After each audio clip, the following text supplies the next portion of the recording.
கபருக்கு போனோம்னா என்ன பண்ணணும்? ஸல்லல்லாஹு அலைஹி வஸல்லம் அந்த ஒழுக்கங்களை சொல்லி தருகின்றார்கள். அஸ்ஸலாமு அலைக்கும் யா தார கௌமின் முஃமினீன், மூமினான கௌமுகளுடைய மூமினான மக்களின் வீடே, வீட்டுடையவர்களே, உங்களின் மீது சலாம் உண்டாவதாக என்று சலாம் சொல்ல வேண்டும். கபராளிக்கு சலாம் சொல்ல வேண்டும். இப்ப சலாம் சொல்லுவது உயிரோடு இருக்கிறவங்களுக்கு மட்டுமல்ல, இறந்து விட்ட பிறகு கூட சலாம் சொல்லணும் என்பதை ஸல்லல்லாஹு அலைஹி வஸல்லம் அவர்கள் சொல்லி காட்டுகின்றார்கள். இறந்து விட்ட பின்னாலும் சலாம் சொல்லணும். அந்த சலாத்துக்கு அவர்கள் பதில் சொல்லுகிறார்களா இல்லையா அப்படிங்கறதெல்லாம் பிரச்சனை இல்லை நமக்கு. அவங்க பதில் சொல்லுகிறாங்க அப்படிங்கறதுக்கெல்லாம் ஹதீஸ் நமக்கு கிடையாது. ஆனா சலாம் சொல்லணும்னு ஸல்லல்லாஹு அலைஹி வஸல்லம் சொல்லி இருக்கிறாங்க. அந்த சலாத்துடைய நன்மைகள், அந்த சலாத்துடைய அமைப்பு, சாந்திமயமான தன்மை அந்த கபராளிகளுக்கு ஏற்படும். நிச்சயமா ஏற்படும். பிறகு அப்படியே போன பின்னால, அப்படியே சலாம் சொன்ன பின்னால அவர்களுக்காக வேண்டி துஆ செய்ய வேண்டும். அவர்களுக்காக வேண்டி, அவர் யார் வலியுல்லாவா இருந்தாலும் சரி, நம்முடைய பெற்றோரா இருந்தாலும் சரி, வேற உறவினர்களாக இருந்தாலும் சரி, மற்ற கௌமுகளா, மற்ற முஸ்லிம்களாக இருந்தாலும் சரி, முஸ்லிம்களுக்கு மட்டும்தான் செய்யணும். முஸ்லிம் அல்லாதவர்களுக்கு கபருக்கு போய் செய்யக்கூடாது. ஒருத்தர் கேட்டார், அப்படி முஸ்லிம்களுக்கு மட்டும் துஆ செய்யணுமா, முஸ்லிம் அல்லாதவங்களுக்கு துஆ செய்யணுமான்னு கேட்டார். என்னுடைய ரொம்ப டியர் ஃப்ரெண்ட் ஒருத்தர் இறந்து போயிட்டார். முஸ்லிம் அல்லாத ஒருத்தர், ரொம்ப டியர் ஃப்ரெண்டா இருந்தார். அவர் மௌத்தா போயிட்டார். அவருக்காண்டி துஆ செய்யலாம்? துஆ செய்யக்கூடாது. அவருக்காண்டி பாவ மன்னிப்பு தேடக்கூடாது என்று அல்லாஹ் தஆலா குர்ஆன்ல உத்தரவு போடுறான். அதனால செய்யக்கூடாது. முஸ்லிம்களுக்கு மட்டும்தான் இஸ்திக்பார், பாவ மன்னிப்பு தேடுவதோ அல்லது துஆ செய்வதோ முஸ்லிம்களுக்கு மட்டும் இருக்க வேண்டும். சரி, துஆ செய்ய வேண்டும்.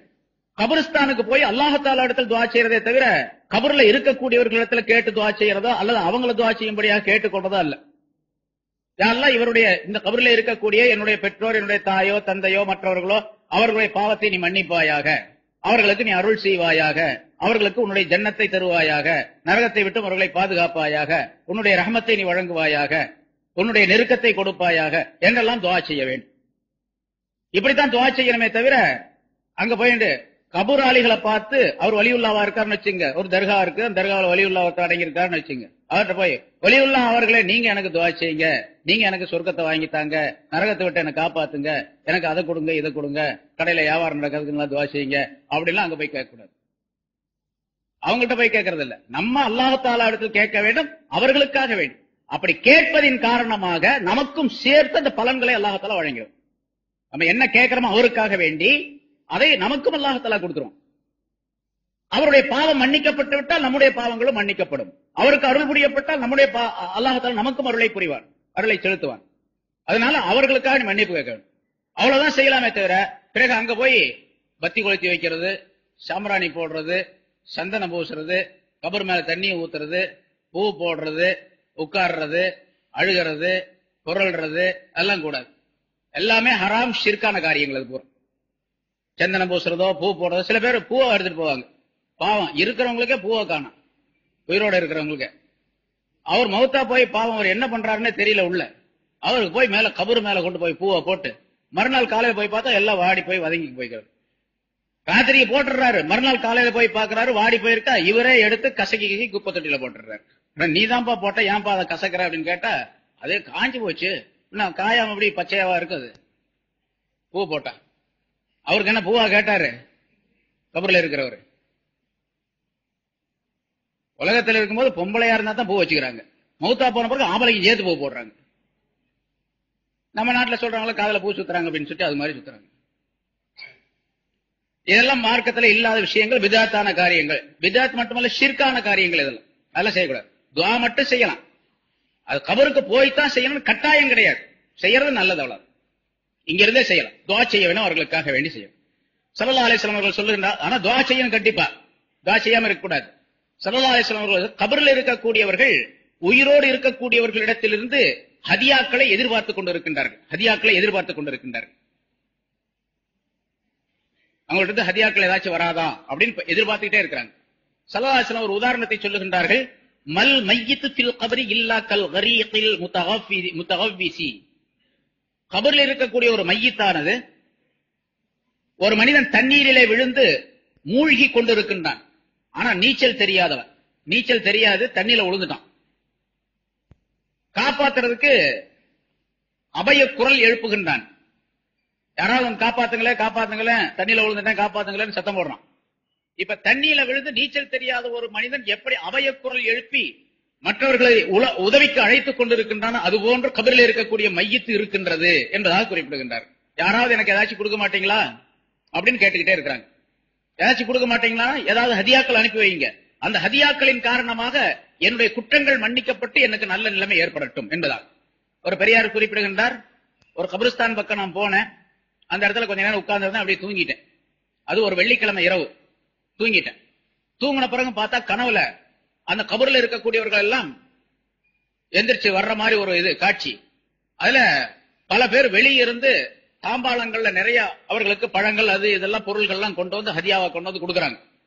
எல்லாரும் வாங்கிட்டு போறாங்க, சந்தோஷமா வாங்கிட்டு போறாங்க.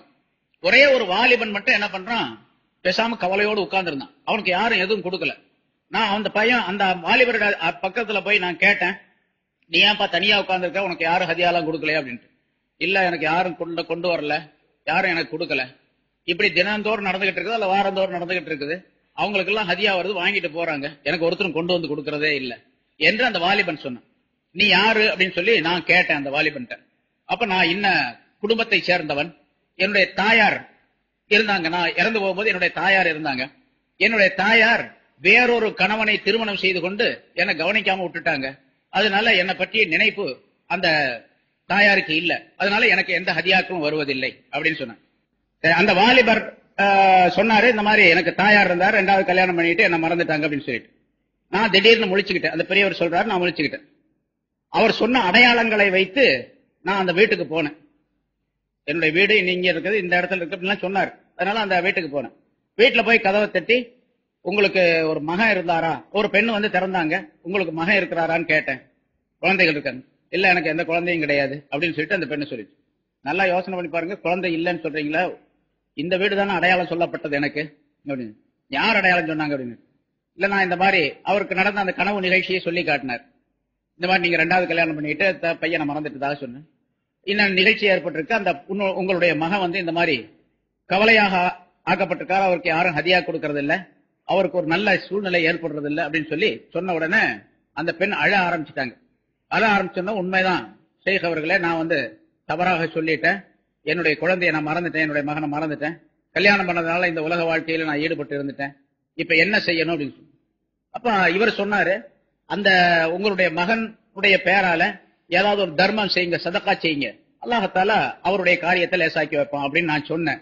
அப்ப அந்த பெண்மணி உடனே 1000 திர்ஹங்களை என்னிடத்தில் எடுத்து கொடுத்து, 1000 திர்ஹங்களை கொடுத்து, என்னுடைய மகனுடைய பெயரால இத நீங்க சதக்கா செஞ்சிருங்க அப்படின்னு சொல்லி என்கிட்ட கொடுத்தாங்க. நான் உடனே அதை வாங்கிட்டு போய் அதே மாதிரி சதக்கா செஞ்சுட்டேன். இதனுடைய நன்மைகளை அந்த வாலிபருக்கு சேர்த்து வைக்க வேண்டும் அப்படின்னு நியத்து பண்ணி அதை நான் கொடுத்துட்டேன். கொடுத்துட்ட பிறகு அதுக்கு அடுத்த வாரம் அதே மாதிரி வெள்ளிக்கிழமை இரவு நான் தூங்கி கொண்டிருக்கக்கூடிய நேரத்தில் அதே மாதிரி கனவு நிகழ்ச்சி. அந்த கனவு நிகழ்ச்சியில எப்படி முதல் வாரம் அந்த தாம்பாளங்கள்ல ஹதியாக்கள்லாம் எல்லாருக்கும் கொடுக்கப்பட்டது, அதே போல அந்த கபரில் இருக்கிறவங்கள கொடுக்கப்பட்டது, இந்த வாலிபருக்கு ஒரு பெரிய தாம்பாளம் கொடுக்கப்பட்டது. அந்த வாலிபர் ரொம்ப சந்தோஷமா வாங்கிட்டு போறார். என்னை பார்த்த உடனே அந்த வாலிபர் சந்தோஷமா சொன்னாரு, எனக்கு ரொம்ப பெரிய உதவி செஞ்சீங்க, அல்லாஹ்தாலா உங்களுக்கு உதவி செய்வானாக அப்படின்னு அவர் துஆ செஞ்சாரு, நான் முழிச்சுக்கிட்டேன் என்பதாக சொல்லி அந்த கனவு விளக்கத்தை அவர் சொல்லி காட்டுகின்றார் அந்த பெரியவர். ஆக நம்முடைய ஹதியாக்களை அவர்கள் எதிர்பார்த்துக் கொண்டிருக்கின்றார்கள். ஹதியா என்பது நாம் அவர்களுக்கு சேர்த்து வைக்கக்கூடிய நன்மைகளை சேர்த்து வைக்க வேண்டும். அந்த நன்மைகளை சேர்த்து வைப்பதில் உணவாக கொடுக்கலாம், உடையாக கொடுக்கலாம், பணமாக கொடுக்கலாம், அல்லது குர்ஆன் ஓதி அதனுடைய சவாபுகளை சேர்த்து வைக்கலாம், அல்லது ஹஜ் செய்து நஃபிலான ஹஜ்ஜுகளை செய்து உம்ரா செய்து அந்த தர்மங்களை சேர்த்து வைக்கலாம். நஃபிலான தர்மங்கள் ஜக்காத்து கொடுத்து போட்டு இந்த ஜக்காத்துடைய பலன்களை அவருக்கு கொடுத்துடணும் அப்படின்னு சொன்னா அது செல்லாது. ஜக்காத்து இவருக்கு கொடுக்கிறது, அடுத்தவங்களுக்கு எல்லாம் செய்யக்கூடாது. நஃபிலான வணக்கங்களை செய்யலாம். சரி, தொழுகை சம்பந்தப்பட்ட விஷயங்களை செய்து, அதாவது ஒரு 2 ரக்காத்து தொழுது இந்த 2 ரக்காத்துடைய நன்மையை இறந்து விட்டவருக்காக நீ சேர்த்து வைத்து விடு அப்படின்னு சொல்லலாமா வேண்டாமா அப்படிங்கறத கருத்து வேறுபாடு இருக்குது. ஏன்னு கேட்டா, இபாதத் வணக்கம் என்பதிலே பொருள் சம்பந்தப்பட்ட வணக்கம், உடல் சம்பந்தப்பட்ட வணக்கம் அப்படின்னு 2 இருக்குது. பொருள் சம்பந்தப்பட்ட வணக்கம், உடல் சம்பந்தப்பட்ட வணக்கம். அதே போன்று நாவு சம்பந்தப்பட்ட வணக்கம் 3 விதமான. நாவு சம்பந்தப்பட்ட வணக்கம் அப்படிங்கிறது குர்ஆன் ஓதுறது. பொருள் சம்பந்தப்பட்ட வணக்கம்ங்கிறது தர்மம் கொடுக்கிறது, காசு தர்மம் கொடுக்கிறது, காசோ உணவோ இதை கொடுத்து தர்மம் செய்யறது. உடல் சம்பந்தப்பட்ட வணக்கம் அப்படிங்கிறது தொழுகை, நோன்பு, ஹஜ்ஜு, இதெல்லாம் உடல் சம்பந்தப்பட்ட வணக்கங்கள்.